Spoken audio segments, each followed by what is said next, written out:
হঠাৎ করে শুনবেন অবহেলার পাত্র আর আপনাদের মাঝে নেই। ওরে বাবুরে, বাবুরে অবহেলার পাত্র রে। নিউজটা যারা দেখছেন তাদের কাছে কেমন লাগছে অবশ্যই বলবেন ভাই। হিরো আলমের মতো মানুষ ভাই কি স্ট্যাটাস, সরি স্ট্যাটাস না মানে ইন্টারভিউতে কি কথা বললো যে অবহেলার পাত্র হারিয়ে গেলে তখন বুঝবেন।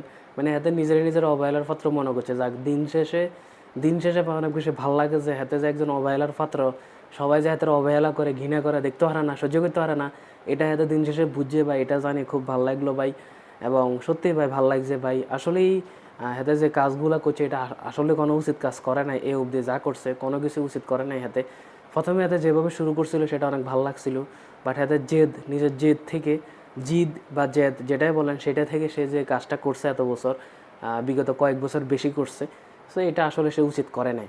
কারণ জিদ বা জেদ ওই জিনিসটাতেই খাটাতে হয় যে জিনিসটার অভিজ্ঞতা আমার ভিতরে আপনার ভিতরে আছে, বাট তার ভিতরে বা আমার ভিতরে যেটা নাই সেটা দিয়ে যদি আমি জেদ দেখাই, সেটা দিয়ে যদি কিছু করতে চাই, তো মানুষের কাছে হাসির পাত্র হবে, সেটাই স্বাভাবিক।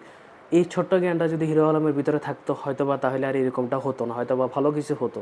এবং এই নিউজটা দেখে সবাই হাহা রিয়েক্টের বদলে কান্নার রিয়েক্ট বা কেয়ার রিয়েক্ট, লাভ রিয়েক্ট দিত। ঠিক আছে?